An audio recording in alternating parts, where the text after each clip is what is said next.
Hey everyone, welcome back to Tech Legends Hub. In today's tutorial, we are diving into HTML images and multimedia. You will learn how to properly add images, optimize them for better performance, and use modern formats like SVG and WebP. Let's get started. First, let's talk about adding images to your web page using the img tag. It's simple but powerful. Here is the basic syntax. Put your img tag, you close it. It doesn't have a / or a closing tag. It's just like this. So there are some attributes that you need to specify. Something like the source. So the source now specifies the image URL. You will have the alt, that's the alternative text. In case your image is not visible, like you have error in the part that you specify, or you don't know the exact part your image is is being saved. So this alt text will be showing. That's to confirm that the image is working. It's just that the URL is not functioning. You have to set your width and your height. They are very important. These are the basic things that you need to add before doing any other thing in this your img tag. So I put my source.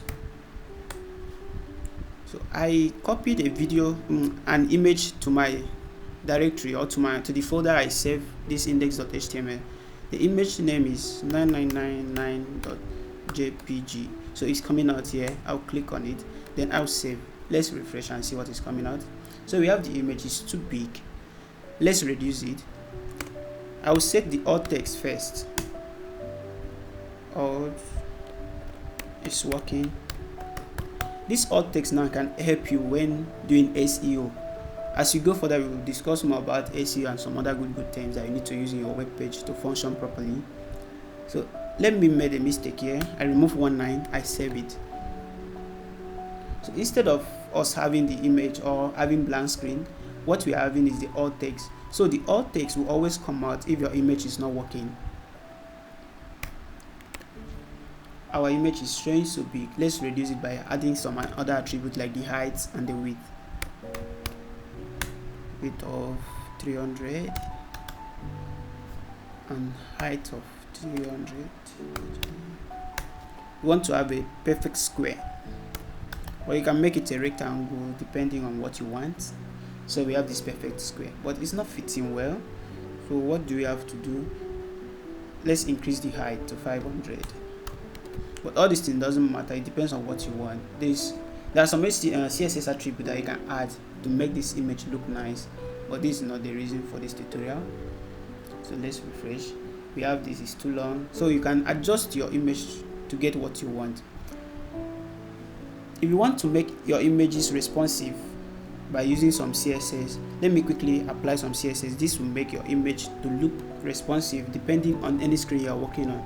If in case you run your program on a web browser and you want to test it on mobile phone, the image will not work. But if you're adding this CSS I want to put here, your image will work very nice. It will be adjustable, like follow any screen size.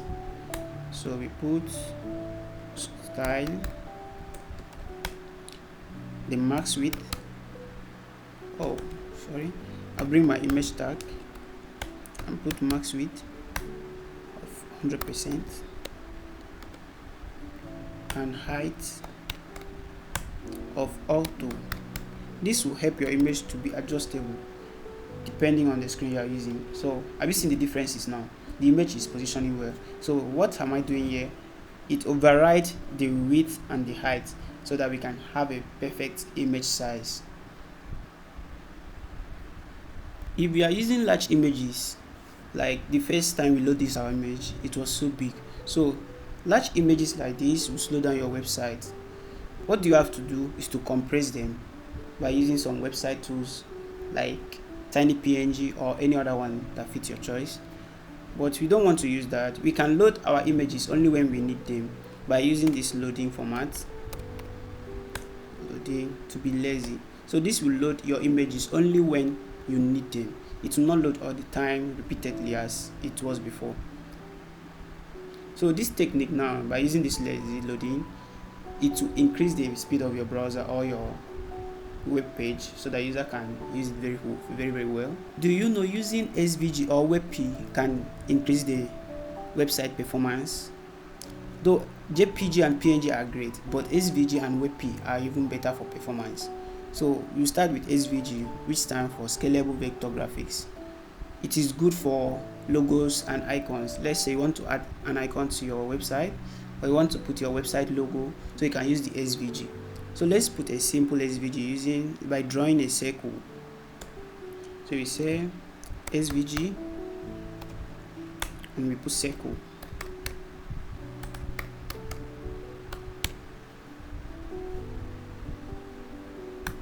So we use save close. Then what are the attributes that we need?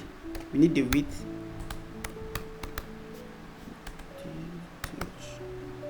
of 100% or 100, just put 100. Then we need the height of also 100. Then inside our circle we need some other attribute like the cx will be 50, cy, that is, we are talking about the y-axis and the x-axis. You can still specify 50. Then the radius of what, 40. These are just some attribute that is coming to my head. I'm just trying to use something nice, so you can do your own more better than this. Stroke width of, let's say, 3. Then we move ahead to filling some color. You want to fill some color, you can fill any color that you want. So I want to put red. Let's test. So we have this circle, you can fill any color, let's say green. So you see, we have added our SVG. So do well to practice all these things. That's it for today's tutorial. You have learned how to add images, optimize them, and use modern formats like SVG. If you found this helpful, hit the like button, subscribe for more awesome web tutorial like this, and drop a comment below.